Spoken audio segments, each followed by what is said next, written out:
Hello everyone, we will continue with our chapter 3 from the book Oliver Twist by Charles Dickens. A strange game. Oliver woke up late in the morning. There was no one in the room but old Fagin. He was mumbling to himself and stirring a pot of coffee over the fire. Oliver lay in bed in that half-awake state when one is conscious of what is happening around one but is not really fully awake. The Jew finished stirring the coffee which he set down from the fire. Then he looked at Oliver. "Are you awake yet, my dear? Do you want breakfast?" he called out. When Oliver didn't reply, he glanced furtively around and then locked the door. He lifted up a trapdoor set in the floor, and from it he removed a box. He set it upon the table, pulled up a rickery chair, opened the box, and took out a gold watch gleaming with jewels. He held it up, muttering to himself, "Aha! They never ratted on Fagin. They kept the faith to the last, even though they went to the gallows. Clever men, clever men." He kept it back. Out came at least half a dozen more watches, and Fagin exclaimed with delight over each before replacing it in the box.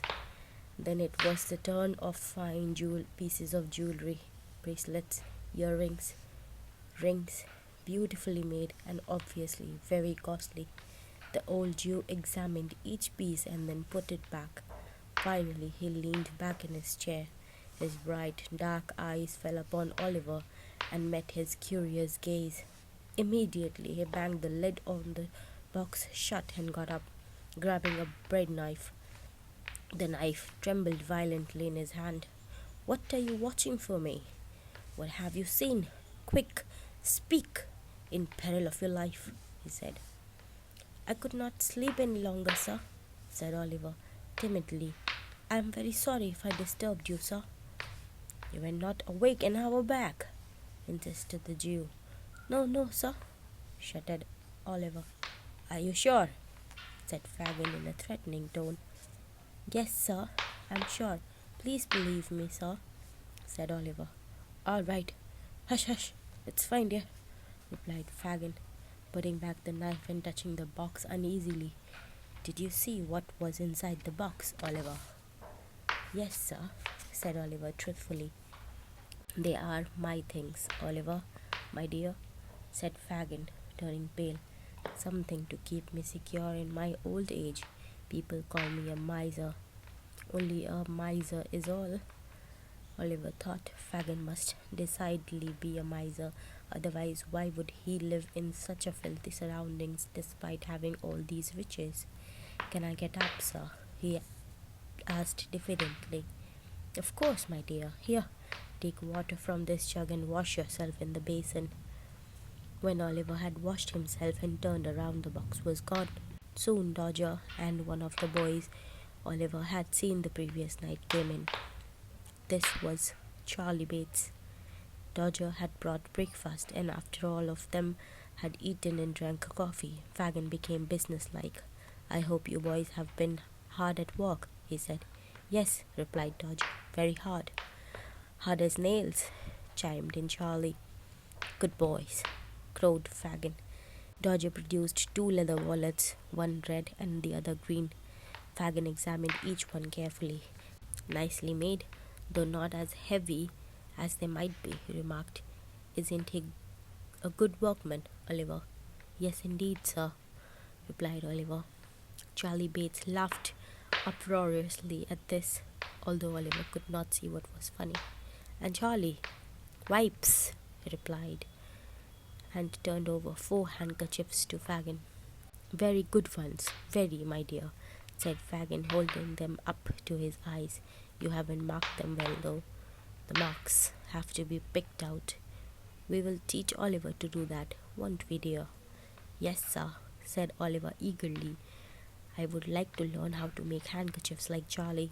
At this, Charlie laughed so much that he choked. "My eyes, he's so green," he whooped. After the breakfast things were cleared, the two boys and Fagin played a very curious game.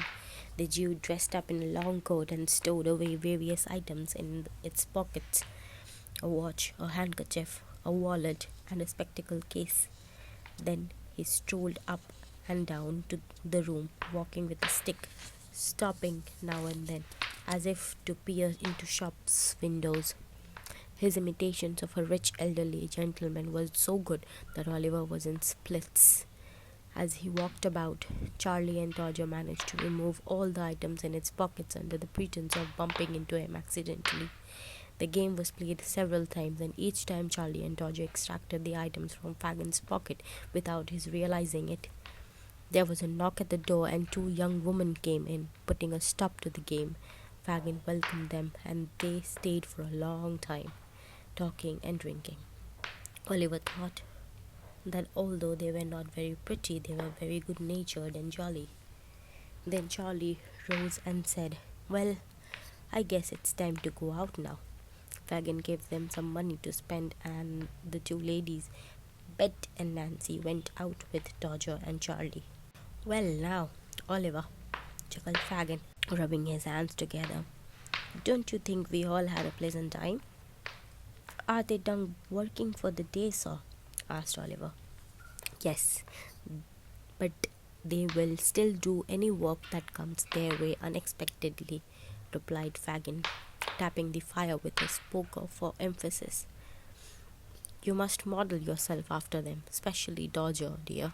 He's a great man, and if you follow him closely, you will become as accomplished." He stopped suddenly and said, "Is my handkerchief hanging out of my pocket, Oliver?" "Yes, sir," said Oliver. "Can you take it out the way you saw Dodger and Charlie doing it, without my knowing of it?" "I think I can, sir," said Oliver, and he stepped lightly behind the old man. He removed the handkerchief like he had seen Dodger doing it, by lifting the pocket and sliding it out. "Is it out? Is it out?" Fagin cried. Yes, here it is, sir." "Well done, my boy," exclaimed the Jew, patting him on the head. "You are clever, and we will make a great man out of you." Oliver nodded, although he wondered how playing this game would make him a great man. However, he thought Fagin must know best, being so much older than him. "Come, I will show you how to pick the marks out of the handkerchiefs." Fagin sat out with Oliver at the table, and soon he was engrossed in his task. Days passed in this way, with Oliver picking the marks out of a great number of handkerchiefs, or playing the game with Dodger and Charlie. He became restless and felt cooped up inside the small room. He begged Fagin to let him go to work with the boys. The Jew refused, saying he was not yet ready. Soon there were no more handkerchiefs to pick the marks out of, and less food was set on the table as the boys returned empty-handed. Maybe it was this that forced Fagin's hand. One day he allowed Oliver to go with Charlie and Dodger. "Keep an eye on him," he warned them. "Mind." Charlie and Dodger sauntered out with their hands thrust deep into their pockets, Oliver between them. Oliver wondered where they would be working and what kind of trade he would learn. He noticed that Charlie pilfered onions and apples from the stores on either side of the road and dropped them into the capacious pockets of his coat. Soon his coat had mysterious bulges weighing it down. Dodger entertained himself by pulling off the cap of little boys who passed them and flinging them far away. Oliver, who did not like what they were doing at all, was debating whether to turn back when Dodger suddenly stopped. "Look, there's an old cove by the bookstall," he whispered, pointing. Oliver looked across the road and saw an elderly gentleman standing at the bookstall. He was dressed in a green suit and had a powdered hair. He carried a smart bamboo cane under his arms. He was engrossed in reading a book which he picked up from the stall. "That gentleman?" Oliver asked, puzzled. "Yes," said Dodger. "He'll do." Before Oliver could ask what Dodger meant, the young man had crept up silently behind the gentleman and slid his slick handkerchief from his pocket. Oliver watched horrified. All at once the watches, handkerchiefs, the jewelry, and the game began crystal clear to him. He had fallen with the gang of thieves and pickpockets. He stood rooted to the spot, struck dumb with fear. Meanwhile, Charlie and Dodger had disappeared down a side road. Oliver looked widely and took to his heel. At that instant, the gentleman discovered his missing handkerchief. He saw Oliver running away and, assuming that he was the thief, set up shout, "Stop, thief!" and gave chase. Those two words uttered on the city street are usually like a magic spell. Immediately, everyone on the street dropped what they were doing and joined in. Soon there was a small crowd in pursuit, all shouting, "Stop, thief!" at the top of their voices. Charlie and Dodger cleverly joined the clamoring mob so that they wouldn't be suspected. Poor Oliver ran like the wind, but he was soon out of breath. He slowed down, gasping. A large man landed a blow on his face, felling him. Oliver lay in the dust, bleeding from the mouth. The gentleman, whose name was Mr. Brownlow, pushed his way to the front of the crowd. When he saw the little boy on the ground, he halted. "Poor fellow, is he hurt?" he asked. "Yes, I did it," said the large man proudly. Mr. Brownlow gave him a look of distaste as a policeman arrived on the scene. "Where is the young scalawag?" bellowed the policeman. He pulled Oliver up by the collar, almost tearing the coat of him. "I didn't do it. It was another boy. I am innocent," pleaded Oliver. "Come along, you rascal," the policeman said. "We shall see." He dragged him all the way to the courthouse, with the crowd following eagerly. There he was searched, and no handkerchiefs was found on him. He threw the boy into the cell and slammed the door on him. Mr. Brownlow's protest that he didn't want to press charges fell on deaf ears. Looking at Oliver, he was quite sure he was not the thief. His face and expression reminded him strongly of someone he knew, but search his memory as he might, Mr. Brownlow could not remember who it was. The policeman insisted that the boy had to be brought before the magistrate. Fang, the magistrate, was an ill-tempered, ugly, and ill-mannered official whom Mr. Brownlow disliked. As soon as he saw him, he summarily sentenced Oliver to 3 months' hard labor without hearing a word in his defense. The young orphan was about to be hauled away when a stout man rushed in. Wait, he gasped. "Don't take him away. He is innocent. It was another boy who did it. I saw him. This boy did not know what was happening. He said he was the bookseller, and he had witnessed the entire incident." Oliver was acquitted. He lay on the bench outside the court in a faint, his face deadly white. Mr. Brownlow quickly called for a coach, asked Oliver to be lifted into it, got in with the bookseller, and drove away. Charlie Bates and Dodger had made themselves scarce as soon as Oliver was taken away by the policeman, and by ingenious little pathways and doors they went back to Faggin's. The old man, hearing their steps on the stairs, deduced that only 2 of them were back. "What is this?" he muttered to himself. "What is the third?" When Charlie and Dodger came in, he rose menacingly to his feet, his eyes glittering. "Where is Oliver? What's become of him? Speak!" He grabbed Dodger's collar and almost choked him. "He got caught. It's not our fault," squealed Dodger, dancing away and leaving his coat in the Jew's hand. Charlie screamed and hurled in the expectations that he was going to be beaten next.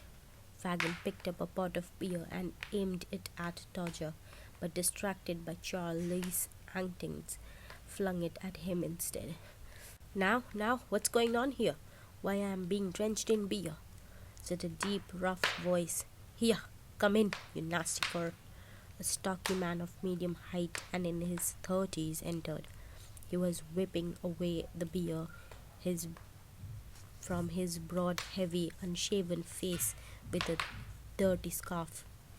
He had a black eye from a recent brawl. A furry white dog with more than a dozen scratches and wounds crept into the room at his heel. He aimed a kick at it, sending it to the other end of the room. It curled up there, apparently used to such abuse from his master. Mr. William Sykes, what's bring you here, my dear? Asked Fagin with show of politeness. Don't put on his false courtesy, you old fence, retorted Bill Sykes in a loud voice. You know my name, don't you? Hush, Bill, not so loud, exclaimed Fagin. Over a few drinks, the story of Oliver's falling into the hand of the police was told. I'm afraid he might tell on us, Bill, said Fagin. Yes, that he might do, agreed Sykes, who was a notorious housebreaker. We are all in danger, Bill, dear, said Fagin.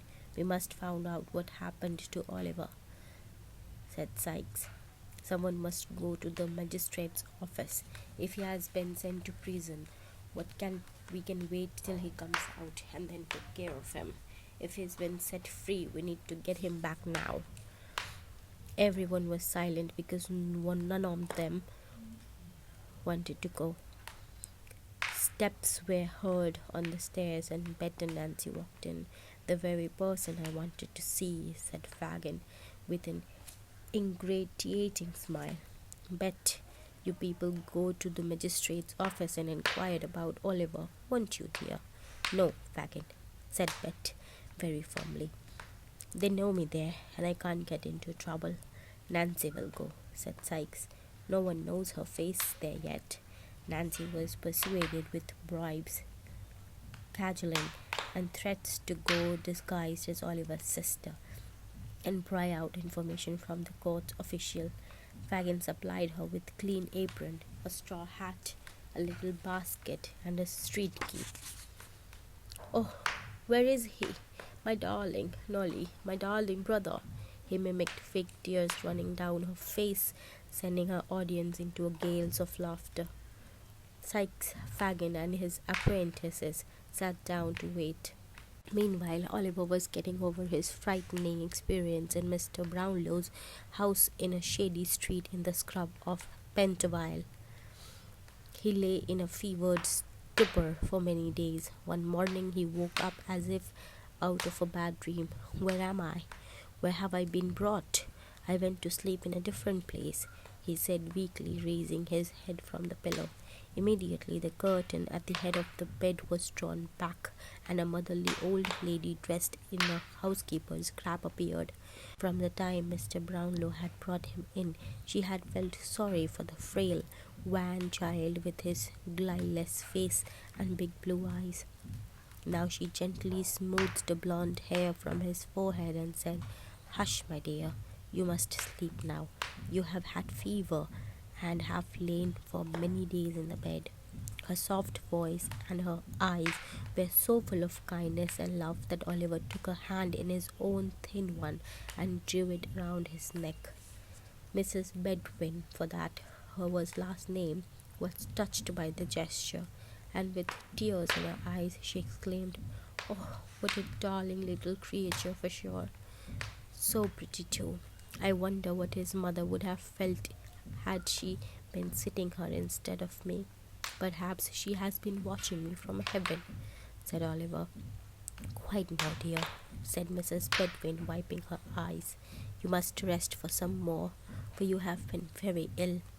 Oliver obeyed, and after a meal of weak tea and toast, he fell into a doze again.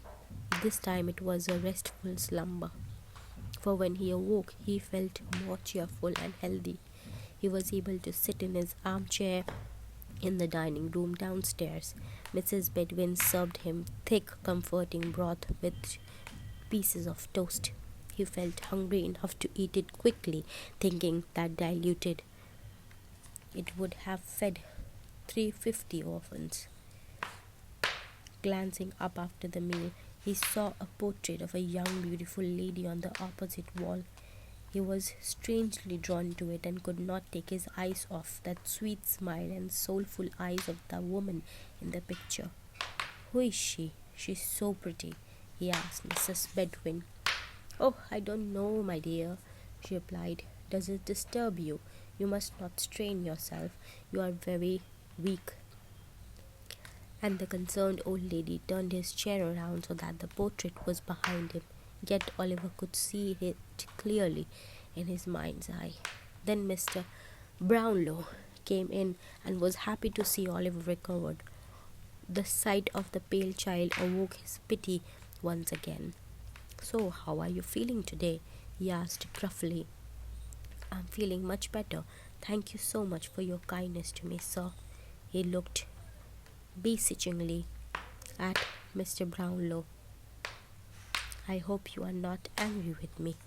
Suddenly the elderly gentleman's eyes were drawn to the portrait above Oliver's head. The expression on the boy's face, his eyes, his very feature, in fact, was an exact living copy of the woman in the picture. He let out a surprised exclamation. "Look, Bedwin, look at that. It is identical." Oliver, not knowing what happened, and too weak to bear the shock, fainted dead away. When he came to, the picture had been removed. Nancy entered the police station from the back entrance. She peeped into each cell in turn, but Oliver was nowhere to be seen. She rushed up to the police officer, wringing her hands. "Oh, where is my poor brother, Nolly, Nolly?" and burst into tears.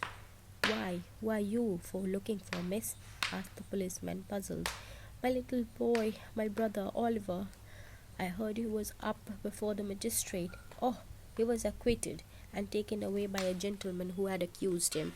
The bookseller said he was innocent for the crime." "Where is he now, do you know, sir?" asked Nancy, wiping her eyes. "He doesn't have anyone but me to look after him. I don't know how he got into trouble. I heard a gentleman mention Pentonville to the coachman," replied the unsuspecting police officer, and away went Nancy. Pleased with her success, she reported the matter to Fagin and Sykes. "Well, he hasn't peached out on us yet," said the Jew, "but we must lock up and go away for a few days in case he does. Charlie, go and find out all you can about where it's been taken. Carefully, mind you." Sykes got up and left without a word of farewell, his dog following closely at his heels. Charlie went out after him. Fagin shut the door behind them. He turned to Dodger and Nancy. "I depend on you, dears, to find him and bring him back. Nancy, you must take him to the other places if you lay hands on him." He opened a drawer with a shaking hand, took out some money and gave it to them. "Now go, find him, quickly." When they had gone down the stairs, he locked the door once more and took the box out of the trapdoor. He then stuffed the item into the pockets of his coat. "If Oliver means to expose us to his new friends, we will have to shut his mouth," he muttered darkly.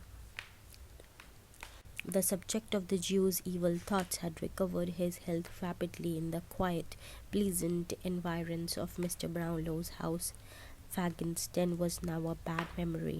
Oliver was surrounded by kind smiles and loving words and deeds. Heavens indeed to the orphan who had only seen the harsh side of life. As soon as he was able to get up and dress himself, he was brought a new suit of clothes and shoes by Mr. Brownlow, something he had never had before. One day Mr. Brownlow called him into his study.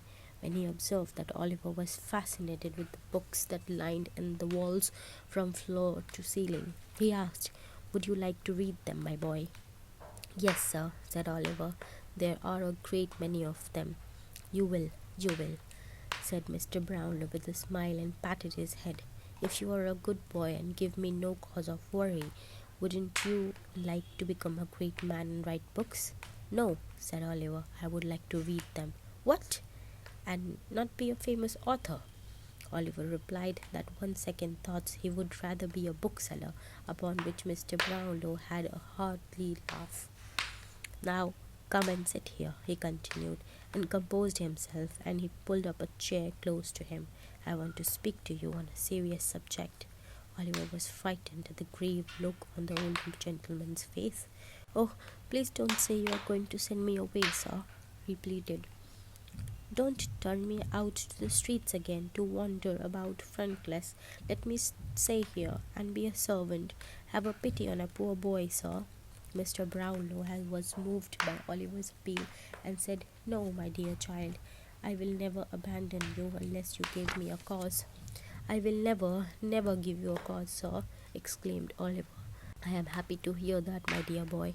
I have been deceived by some of those whom I helped, but somehow I trust you. And now tell me the truth of how you came to be with such a gang of ruffians. I know you are an orphan. That much I have found out from reliable sources," said Mr. Brownlow. Oliver broke down in sobs when he recalled all he suffered. He claimed down and had just launched upon the story of his time with Mrs. Mann when the servant ran upstairs and said that Brownlow had a visitor. It was Mr. Grimwig. Oliver saw that he was a stout old man with a limp. He carried a walking stick to support himself and dressed in a rather eccentric way. He wore a blue coat with a striped waistcoat and a broad-brimmed white hat edged with green. He had a curious way of tilting his head to the side and looking at one out of the corner of his eyes, rather like a parrot. He examined Oliver, who blushed. "Who is that?" he asked. "Is it the boy who was ill?" "Yes, this is Oliver," said Mr. Brownlow. "Is he the boy who threw this orange peel on the stairs?" he asked sternly, holding up the offending rind. "I might have slipped and broken bone." "No, no," said Mr. Brownlow, laughing. "Oliver has not eaten an orange, and he wouldn't litter the stairs even if he had." "Oh, and how are you now, boy?" he asked. "Very well, thank you, sir," Oliver replied with a bow. "Oliver, go down and see Mr. Bedwin about the tea," said Mr. Brownlow. After he had left the room, Mr. Brownlow asked, "Now, don't you think he is a good-looking child?" "Humph," grunted Mr. Grimwig. "That doesn't mean he has a good character." Mr. Grimwig was impressed by Oliver's innocent looks, but he wasn't about to admit that to his friend. His was a contradictory character. He would not change his opinions easily, and now he was riled that his friend had believed so quickly on Oliver's good character. When asked if enough inquiries had been made about the boy's background, Mr. Brownlow admitted that he had wanted to wait till the boy was better. He did not want to strain the boy after his recent fever. "And I suppose till then the housekeeper has to count the plates in the house every day to see if anything goes missing," Mr. Grimwig remarked with a sneer. "I will wager my life on Oliver's innocence and good character," said Mr. Brownlow sharply. "And I will eat my head if he turns out to be a good," retorted Mr. Grimwig. As fate would have it, at that moment a boy from the same bookseller who had exonerated Oliver arrived to deliver some books. The moment he left, Mr. Brownlow remembered that he had to return some books and also pay for them. "Go call him back," he told Oliver. Although Oliver and the housemaid ran out to the house into the street in different directions, they could not find the boy. "Why don't you send Oliver with the books?" inquired Mr. Grimwig, with a mischievous glint in his eyes. Mr. Brownlow was hesitant, as he did not want to risk Oliver's health. "Oh, I will go, sir," said Oliver eagerly. "I know the way, and I will run there and back in no time." "All right, my boy. Here are the books and £5. You have to get the change," said Mr. Brownlow. Oliver was delighted, for he had wanted to repay the benefactor's kindness in some way. He put his cap and trotted out quickly. "This is the last we see of him," said Mr. Grimwig, "or I will eat my head." "He will be back," said Mr. Brownlow staunchly. "Oliver does not have an iota of trickery in him. He has a good suit on his back, new shoes, books, and £5 beside. Mr. Grimwig, I bet he will run straight to the ruffian friends. Let's time him," said Mr. Brownlow in a hurry to settle the issue. "It should take at most 20 minutes. If he hasn't come back by then." The men settled down to wait with the clock between them.